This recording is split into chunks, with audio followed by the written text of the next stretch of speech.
नमस्कार भाइ बहिनी हो, तपाईँहरूलाई स्वागत छ नेपाल अनलाइन स्कुलको युट्युब च्यानलमा। हाम्रो च्यानलमा कक्षा नर्सरीदेखि मास्टरसम्मका सबै विषयका सबै भिडियोहरू उपलब्ध छन्।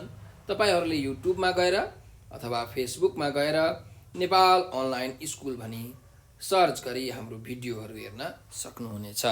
र हाम्रो भिडियोलाई लाइक, सब्सक्राइब र सेयर गर्न नबिर्सनुहोला। सधैँ चाहिँ म खेमराज ढकाल हजुरहरूको अगाडि उपस्थित भइसकेको छु र आज म तपाईहरूलाई कक्षा 7 को नेपाली विषयको यो पाठ छ, एउटै मुटु एउटै मर्म भन्ने जुन कविता छ, यो कविता सुनाउन गइरहेको छु। र यसका जुन पछाडिका अभ्यासहरू छन् हैन, शब्द भण्डारका अभ्यासहरू, उही अर्थ दिने शब्द वाक्य बनाऊ, यस्तै प्रश्न उत्तरहरू, भाव विस्तार गर, खाली ठाउँ भर्ने, हामी सबै अभ्यासहरू पनि गर्नेछौँ।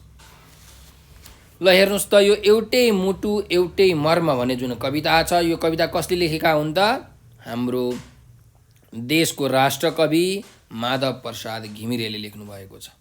अब जुन यो कविता छ एउटै मुटु एउटै मर्म भनेको के हो हेर्नुहोस् त, एउटै मुटु एउटै मर्म, हामी सबै मानिसको जुन दिलमा एउटै मुटु छ, हामी सबैलाई एउटै व्यथा छ, एउटै पीडा छ।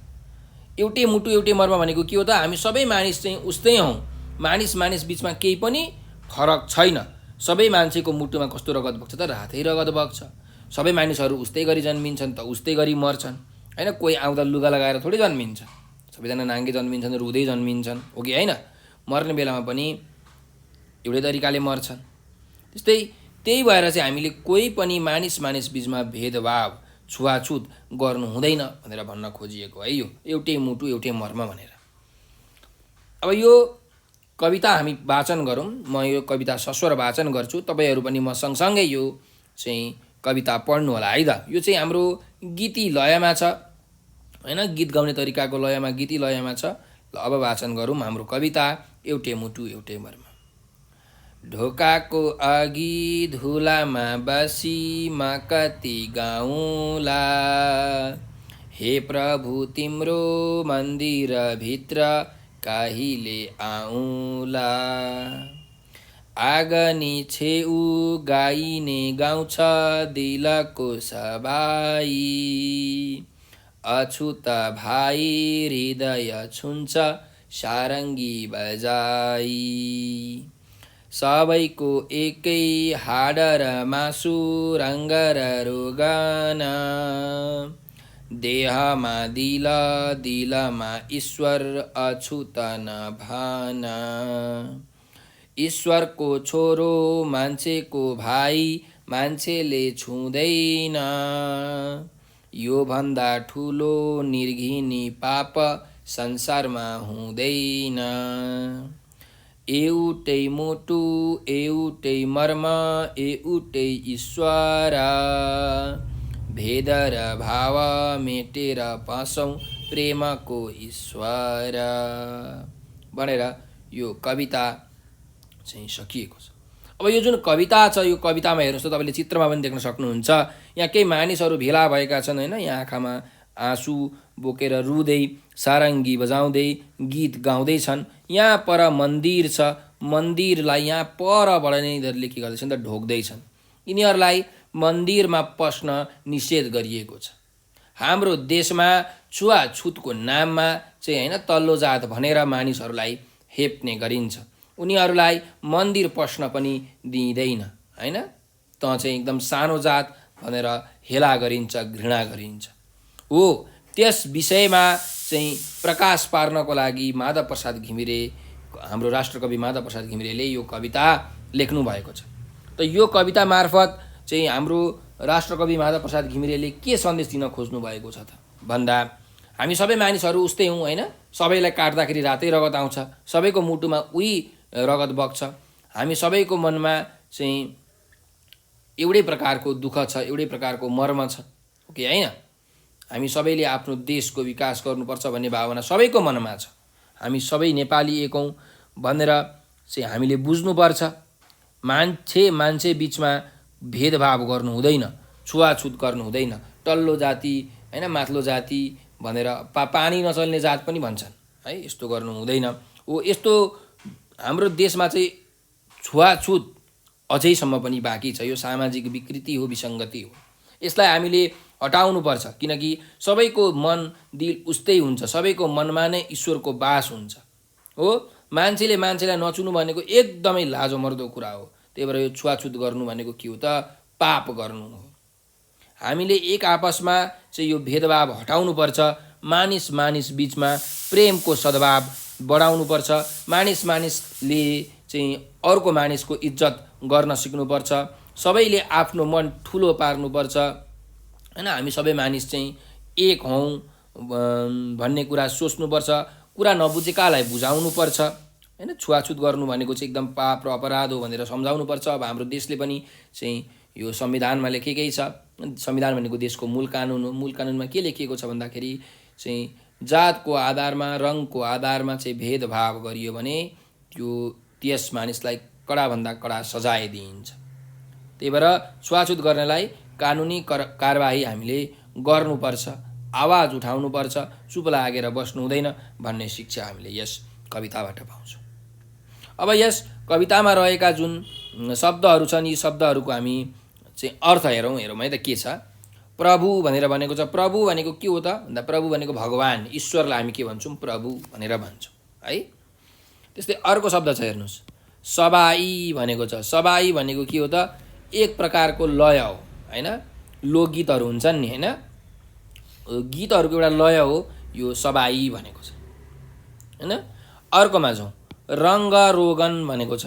रङ्गरोगन भनेको चाहिँ कुनै पनि चाहिँ वस्तुलाई रङ्गाउने काम हैन, कलर भर्ने काम, रङ भर्ने काम, पालिस गर्ने कामलाई हामी रङ्गरोगन भनेर भन्छौँ। अर्को छौँ त निर्घिनी। निर्घिनी भनेको एकदमै घिनलाग्दो, एकदमै लाजमर्दो भनेर भन्न खोजेको। मान्छेले चाहिँ यो एउटा मान्छेले अर्को मान्छेलाई छुँदैन हैन। भेदभावको नाममा, छुवाछुतको नाममा छुँदैन। पानी नचल्ने जात भन्छ। यो एकदमै ठुलो निर्घिनी पाप हो। योभन्दा ठुलो पाप संसारमा अरू केही पनि हुँदैन भनेर यहाँ भनिएको छ। अर्को छौँ मर्म। त मर्म भनेको के भन्दाखेरि एकदम भित्री दुःख, भित्री पीडा, वेदनालाई हामी के भन्छौँ? मर्म भनेर भन्छौँ है। ल अर्को हेरौँ भेद र भाव भनेको छ। भेद र भाव भनेको के हो त? फरक व्यवहार, पक्षपात गर्नुलाई भेदभाव भनिन्छ है। अब हामी यस पाठको अभ्यासतर्फ अघि बढौँ भाइ बहिनीहरू। यहाँ हेर्नुहोस् त अभ्यास नम्बर 1 मा के भनिएको छ? कक्षामा पाठको गीती लय हालेर पालै पालो पढ र साथीले पढेको पनि सुन भनेको छ। अब तपाईँहरूले यो मैले पढेको सुनिसक्नु भएको छ। यस प्रकार आफ्नो कक्षामा चाहिँ गीती लयमा लय मिलाएर यो कविता वाचन गर्नुहोला र आफ्नो कक्षामा शिक्षकलाई, साथसाथै आफ्ना साथीभाइहरूलाई र बुवा आमालाई पनि तपाईँहरूले सुनाउनु होला है त। ल अब हेरौँ उत्तर 2 मा छ हेर्नुहोस्। प्रश्न नम्बर 2 मा के छ त? उत्तर देऊ भनेर भनेको छ। अब हामीले यहाँ प्रश्नहरू दिएका छन्, चाहिँ 5वटा प्रश्न छन्। यी 5वटा प्रश्नको हामीले उत्तर लेख्नुपर्ने छ है। ल हेरौँ। पहिलो क नम्बरको प्रश्न छ हेर्नुहोस् त, दिलको सबाई कसले गाउँछ भनेर भनेको छ। अब कसले गाउँछ त हेर्नुहोस्। आगनी छेउ गाइने गाउँछ दिलको सबाई, अछुत भाइ हृदय छुन्छ सारङ्गी बजाई भनेर भनेको छ। भनेको दिलको सबाई कसले गाउँछ त? गीत गाउने दाइले। हामी के भन्छौँ गीत गाउने दाइलाई? गाइने दाइ भन्छौँ है। त्यही भएर दिलको सबाई गाइने दाइले गाउँछ भनेर यसरी तपाईँले उत्तर लेख्न सक्नुहुन्छ है। ल अब अर्को प्रश्नमा जाउँ। सबै मानिस उस्तै हुन् भन्ने आधार के हो भनेर भनेको छ। अब सबै मानिस उस्तै हुन् भनेर कसरी भन्न सकिन्छ भन्नुहोस् त? किनकि सबै मानिसको हाड र मासु एउटै हुन्छ हो। सबै मानिसको रङ्गहरू उस्तै हुन्छ हैन। अब कति मानिसहरू काला हुन्छन्, कति मानिसहरू गोरा हुन्छन्, रङ उस्तै प्रकारको हुन्छ। सबै मानिसलाई चाहिँ काट्यो भने रातै रगत आउँछ। सबैको यो मनमा के छ? मुटु छ। अब शरीरमा मुटु छ हो। सबैको मनमा ईश्वर बस्नुहुन्छ हो कि हैन? त्यही भएर सबै मानिस त उस्तै हुन्। त्यसैले सबै मानिस उस्तै हुन् भन्ने आधार के हो त? सबैको एकै हाड र मासु हुन्छ, एकै प्रकारको रङ र रोगन हुन्छ, सबैको शरीरमा मुटु हुन्छ र मुटुमा ईश्वरको बास हुन्छ भनेर यसरी हामीले लेख्न सक्छौँ है। ल अब अर्को प्रश्नमा जाउँ। कसले के गरेर पाप गर्दैछ भनेर भनेको छ। कसले के गरेर पाप गर्दैछ त भन्दा मानिसले मानिसलाई छुवाछुतको नाउँमा भेदभाव गरेर पाप गर्दैछ हैन। मानिसले मानिसलाई छुवाछुतको नाउँमा भेदभाव गरेर चाहिँ पाप गर्दैछ भनेर यसरी हामीले लेख्न सक्छौँ है। ल अर्को प्रश्नमा जाउँ। गीतको अन्तिम हरफले के भनेको छ भनेर भनेको छ। के भनेको छ हेर्नुहोस् त। एउटै मुटु एउटै मर्म एउटै ईश्वर भेद र भाव मेटेर पसौँ प्रेमको ईश्वर भनेको छ। भनेपछि गीतको अन्तिम हरफले के भनेको भन्दा हामी सबै मानिसको एकै प्रकारको मुटु छ, एकै प्रकारको दुःख र वेदना छ र ईश्वर पनि एउटै छन्। त्यसैले ईश्वरको प्रेममा भेदभावलाई मेटाएर हामी सबै मानिसहरू पसौँ भनेर भनेको छ भनेर तपाईँले यसरी लेख्न सक्नुहुन्छ है। ल अब अर्को प्रश्नमा जाउँ। यस पाठको मुख्य आशय के हो भनेर भनेको छ। त यस पाठको मुख्य आशय के हो भन्दा चाहिँ सबै मानिसहरू एकै हुन्, सबैलाई काट्दाखेरि रातै रगत बग्छ, सबै मानिसहरूको एउटै हाड र मासु हुन्छ, सबैको मनमा ईश्वरको बास हुन्छ। त्यसैले सबै मानिसहरू उस्तै हुन्। हामीले चाहिँ जातको नाममा रङको नाममा चाहिँ भेदभाव गर्नु हुँदैन हैन। चाहिँ यसलाई हटाउनुपर्छ। यो छुवाछुत हाम्रो देश नेपालमा अझै बाँकी छ, यसलाई हटाउनुपर्छ। हामीले एक आपसको भेदभाव हटाउनुपर्छ किनकि छुवाछुत गर्नु भनेको पाप हो। मान्छेले मान्छेलाई नछुनु भनेको एकदमै ठुलो लाजमर्दो कुरा हो। त्यसैले हामीले मानिस बिचमा प्रेमको भाव सद्भाव बढाउनु पर्छ भन्नु नै यस पाठको मुख्य आशय हो भनेर तपाईँले यसरी अलिकति लामो बनाएर उत्तरलाई लेख्न सक्नुहुन्छ है। ल अब जुन मैले यहाँ प्रश्नका उत्तरहरू भने ती उत्तरहरू तपाईँले ध्यानपूर्वक सुन्नु होला र यसलाई मिलाएर तपाईँले आफै लेख्न सक्नुहुन्छ है त। अब जाउँ अर्को अभ्यास छ हेर्नुहोस्। खाली ठाउँभरि गीतका हरफ पुरा गर भनेर भनेको छ। अब हामी यो पुरा गरौँ। हेरौँ है त। यहाँ सबैको एकै हाड र मासु रङ्ग र रोगन भनेपछि यहाँ के हुन्छ। सबैको एकै हाड र मासु रङ्ग र रोगन देहमा दिल दिलमा ईश्वर अछुत नभन। देहमा दिल, देह भनेको हाम्रो शरीर, शरीरमा त दिल छ। अनि दिलमा ईश्वर हैन। दिल भनेको मन, भनेको मनमा सबैको ईश्वर नै बास गर्नुहुन्छ। त्यही भएर कसैलाई अछुत नभन भनेर भनेको है। यसरी यो हरफ हामीले यो पाठबाट हेरेर पुरा गर्न सक्छौँ। अब अर्कोमा जाउँ। यहाँ भाव विस्तार गर्नुहोस् भनेर भनेको छ। यहाँ हामीलाई अभ्यास नम्बर 4 मा अब यहाँ हेर्नुहोस् त। हामीलाई यहाँ के भनेको छ भने यो कवितांशको हरफले चाहिँ ढोकाको अघि धुलामा बसी म कति गाउँला हे प्रभु तिम्रो मन्दिरभित्र कहिले आउँला भनेर भनेको छ। अब यसको भाव विस्तार गर्दाखेरि हामीले के लेख्न सक्छौँ भन्दा यो जुन हरफ छ यो हरफ चाहिँ कक्षा 7 को नेपाली किताबको एउटै मुटु एउटै मर्म भन्ने कविताबाट लिएको हो। यस कविताका लेखक माधव प्रसाद, राष्ट्रकवि माधव प्रसाद घिमिरे हुन् हैन। यसमा कविले मानिसले मानिसमाथि भेदभाव र छुवाछुत गर्नुहुन्न भन्ने भाव व्यक्त गर्नुभएको छ।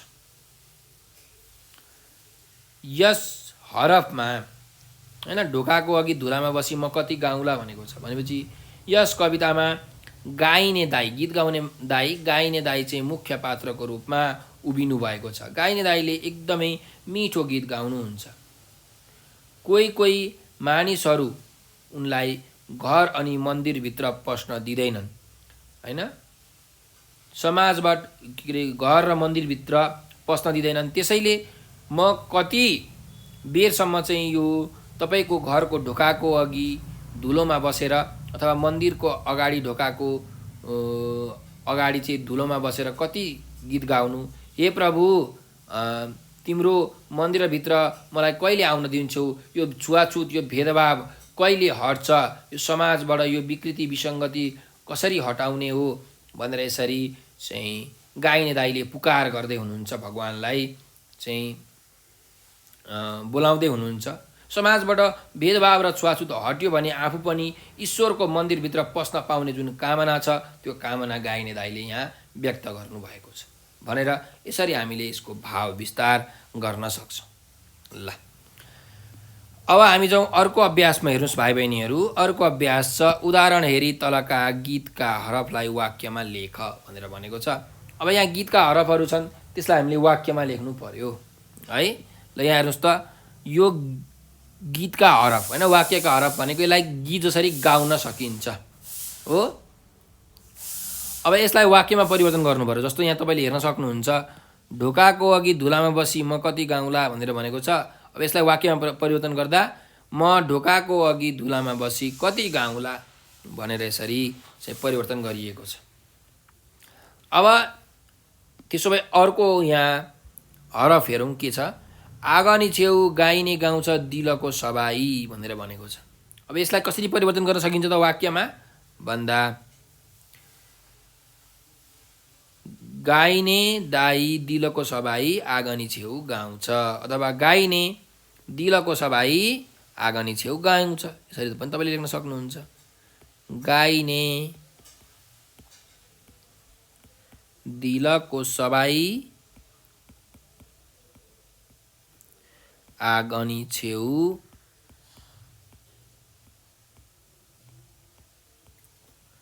गाउँछ, यसरी तपाईँले वाक्यमा परिवर्तन गरेर लेख्न सक्नुहुन्छ है। ल अर्कोमा जाउँ। अछुत भाइ हृदय छुन्छ सारङ्गी बजाई भनेर भनेको छ हो। अब यसलाई हामीले वाक्यमा परिवर्तन गर्नु पर्यो। त कसरी परिवर्तन गर्ने भन्दा, अछुत भाइ सारङ्गी बजाई हृदय छुन्छ, के अरे अछुत भाइ सारङ्गी बजाई हृदय छुन्छ भनेर यसरी हामीले लेख्न सक्छौँ है। यसरी वाक्यमा हामीले परिवर्तन गर्नुपर्ने हुन्छ है त भाइ बहिनीहरू। ल अब जुन यो हाम्रो बोधको अभ्यास यो सकिसकेको छ। अब हामी शब्द भण्डारतिर अघि बढौँ है त। ल हेर्नुहोस्, उही अर्थ हुने एक एकवटा शब्द लेख भनेर यहाँ प्रश्न नम्बर 6 मा भनिएको छ हो। ल अब यहाँ उस्तै अर्थ दिने शब्दहरू हामीले लेख्नु पर्यो। जस्तो यहाँ हेर्नुहोस् त, पहिलो शब्द छ ढोका। त ढोकाको उस्तै अर्थ दिने शब्द के हो त भन्नुहोस् त। ढोका भनेको के हो त, दैलो होइन। दैलो भनेर तपाईँले यसको अर्थ लेख्न सक्नुहुन्छ, दैलो। अथवा घरभित्र पस्नका लागि बनाइने एउटा संरचना होइन, यसरी पनि तपाईँले लेख्न सक्नुहुन्छ। ल अब अर्को चाहिँ यहाँ शब्दमा जाउँ। अर्को शब्द छ ईश्वर भनेर। त ईश्वरको उस्तै अर्थ दिने शब्द, उही अर्थ दिने शब्द के हो त। ईश्वर भनेको भगवान अथवा प्रभु, तपाईँले जे पनि लेख्न सक्नुहुन्छ। प्रभु लेख्नुहोस् अथवा भगवान लेख्नुहोस् है। ल ईश्वर भनेको प्रभु अथवा भगवान। ल अर्को शब्दमा जाउँ। भेद भनेको छ। भेद भनेको के हो त, छुट्याउने काम होइन, पक्षपात, यसरी तपाईँ लेख्न सक्नुहुन्छ। फरक भनेर पनि भन्न सक्नुहुन्छ है। फरक अथवा छुट्याउने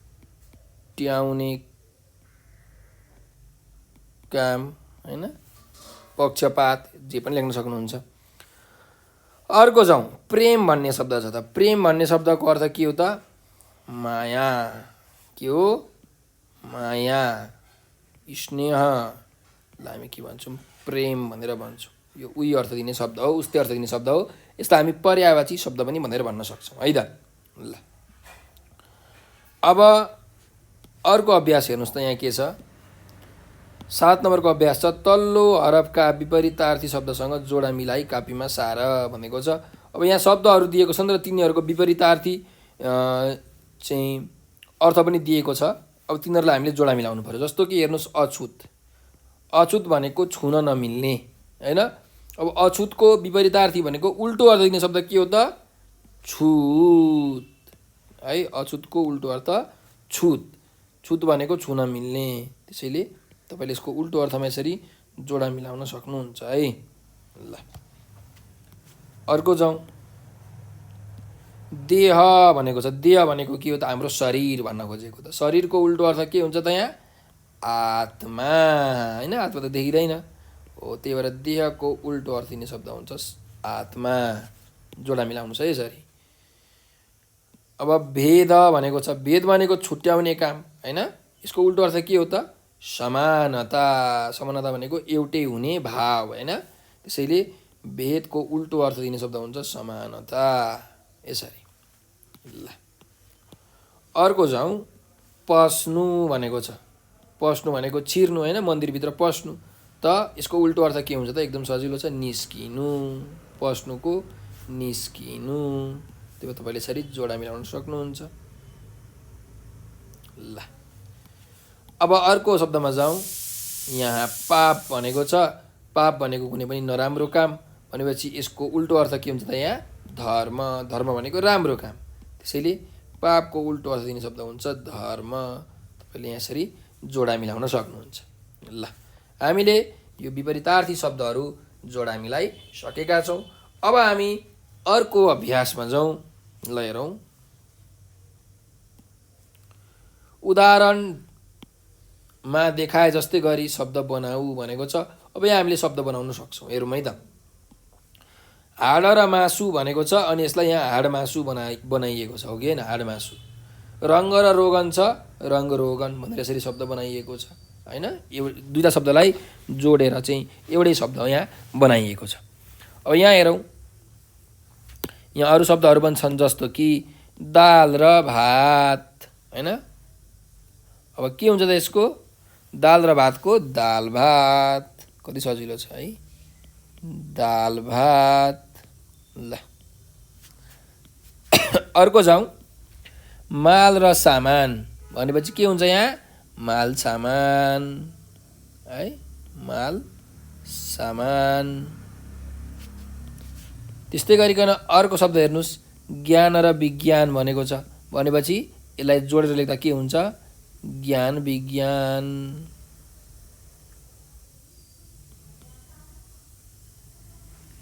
ज्ञान विज्ञान यसरी तपाईले लेख्न सक्नुहुन्छ है।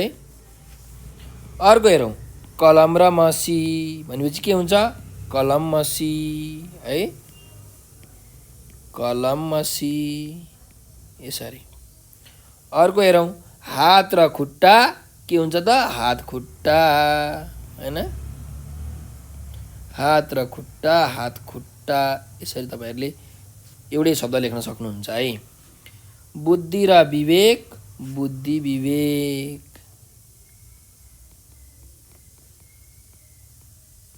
बुद्धि विवेक यसरी। ल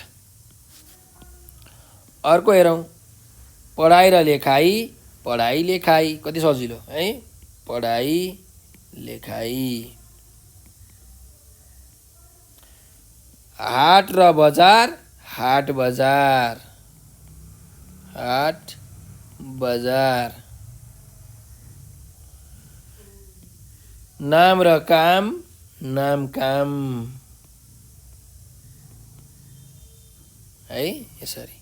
ल अर्को हेरौँ। किताब र कापी, किताब कापी, किताब र कापी, किताब कापी। ल गाउँ र बेसी, गाउँ बेसी, गाउँ र बेसी, गाउँ बेसी यसरी हामीले चाहिँ एउटै शब्द बनाउन सक्छौँ। घर र गोठ, घर गोठ हैन। घर भनेको मान्छे बस्ने ठाउँ, गोठ भनेको गाई बस्तु बस्ने ठाउँलाई गोठ भनिन्छ। घर र गोठ, घर गोठ। यसरी हामीले चाहिँ यो अर्थ खुल्ने गरी शब्दहरूलाई जोडेर चाहिँ लेख्न सक्छौँ है त।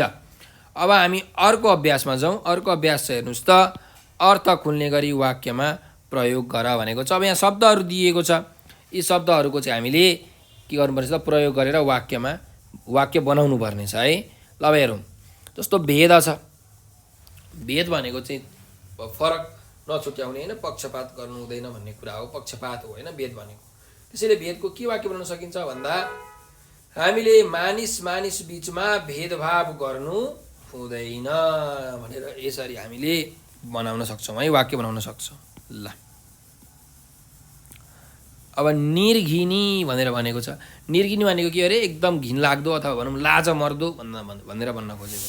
त्यही भएर मानिसले मानिसलाई भेदभाव गर्नु भनेको निर्घिनी काम गर्नु हो है। यसरी हामीले चाहिँ वाक्य बनाउन सक्छौँ। ल मर्म भनेर भनेको छ। भनेपछि मर्म भनेको दुःख पीडा वेदनालाई भनिन्छ है। त्यसैले हामीले यसको के वाक्य बनाउन सकिन्छ भन्दा, सबै नेपालीको मुटुको मर्म एउटै प्रकारको छ भनेर हामीले यसरी लेख्न सक्छौँ है। ल अर्को चाहिँ हेर्नुहोस् त, सारङ्गी भनेपछि सारङ्गीको के वाक्य बनाउन सकिन्छ त भन्दा, सारङ्गी भनेको बाजा हो एक प्रकारको। चाहिँ डोरी हुन्छ, एउटा लट्ठी जस्तो हुन्छ, त्यो लट्ठीले चाहिँ त्यो डोरीमा यसरी घुइँ पारेर यो सारङ्गी बजाइन्छ, अत्यन्त मिठो आवाज आउँछ। त सारङ्गी शब्दको प्रयोग गरेर हामीले वाक्य के बनाउन सक्छौँ भन्दा, गाइने दाइले मन्दिर अगाडि बसेर सारङ्गी बजाउँदै हुनुहुन्छ। यसरी हामीले वाक्य बनाउन सक्छौँ है। ल अब अछुत भनेर भनेको छ। त अछुतको के वाक्य बनाउन सकिन्छ त भन्दा, हामीले कुनै पनि मानिसलाई अछुत भनेर भेदभाव गर्नु हुँदैन।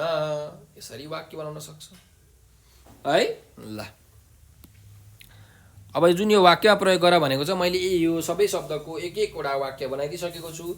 तपाईँहरूले यही पनि लेख्न सक्नुहुन्छ र आफ्नो बुवा आमालाई सोधेर, आफ्नो शिक्षकलाई, साथीभाइसँग छलफल गरेर सोधेर तपाईँले लेख्न सक्नुहुन्छ है, वाक्य बनाउन सक्नुहुन्छ। र जुन यो पछाडिको अभ्यास छ, उच्चारण र हिज्जे र यो सृजनात्मक अभ्यास, यो हामी यो कार्यमूलक व्याकरण भनौँ यहाँ होइन। कार्यमूलक व्याकरण र यो उच्चारण र हिज्जे अनि सृजनात्मक अभ्यास, यो हामी अर्को पाठमा गर्नेछौँ। आजको लागि हामी यति नै गर्दछौँ। तपाईँहरूलाई यो भिडियो कस्तो लाग्यो कमेन्टमा प्रतिक्रिया दिनुहोला। र तपाईँहरूलाई केही समस्या छ, केही कुरा बुझ्नुभएको छैन अथवा तपाईँहरूलाई केही कुरा आएको छैन, त्यस्तै हाम्रो नेपाल अनलाइन स्कुलको टिमलाई केही सरसल्लाह सुझाव दिन मन लागेको छ भने यो नम्बर टिप्नुहोस्, 9849595895 9845955895 हो। यो नम्बरमा तपाईँले वाट्सएप, भाइबर र टेलिग्राममा हामीलाई म्यासेज गर्न सक्नुहुन्छ। त्यस्तै हामीसँग टिकटक, फेसबुक, ट्विटर अनि इन्स्टाग्राम पनि छ। भाइ बहिनीहरूले टिकटक र फेसबुक त चलाउनुहुन्छ होला हो। तपाईँले टिकटकमा, फेसबुकमा अथवा ट्विटर अनि इन्स्टाग्राममा चाहिँ नेपाल अनलाइन स्कुल लेखेर सर्च गर्नुहोस् र हामीलाई फलो गर्नुहोस्। हामीले त्यहाँ एकदम रमाइलो भिडियोहरू, पाठ पढाएका भिडियोहरू, साथसाथै चाहिँ मनोरञ्जनात्मक होइन रचनात्मक क्रियाकलापहरू पनि हामीले गराउँदैछौँ होइन, गराइरहेका छौँ। अतिरिक्त क्रियाकलापहरू हामीले गराउँछौँ, जस्तो कि हाजिरी जवाफ प्रतियोगिता, कथा वाचन, कविता लेखन प्रतियोगिता, निबन्ध लेखन प्रतियोगिता, गायन प्रतियोगिता, नृत्य कला प्रतियोगिता जस्ता अनेक प्रकारका प्रतियोगिताहरू, अनेक प्रकारका क्रियाकलापहरू गराउँछौँ। र हामीले चाहिँ त्यहाँ उपहार र पुरस्कारको पनि व्यवस्था गरेका छौँ। भाइ बहिनीहरूले यसमा सहभागी भएर उचित पुरस्कार तथा उपहार जित्नुहुनेछ भन्ने मलाई आशा छ। तपाईँहरूले यो भिडियो अन्तिमसम्म हेरिदिनु भएकोमा तपाईँहरूलाई हृदयदेखि धेरै धेरै धन्यवाद। हाम्रो भिडियोलाई लाइक, सब्सक्राइब र सेयर गर्न नबिर्सनुहोला। नेपाल अनलाइन स्कुलको सहयोगी हात बनिदिनु होला भनेर विनम्र अनुरोध गर्दै म आज हजुरहरूबाट बिदा लिन चाहन्छु। स्वस्थ रहनुहोस्, मस्त रहनुहोस्, व्यस्त रहनुहोस्।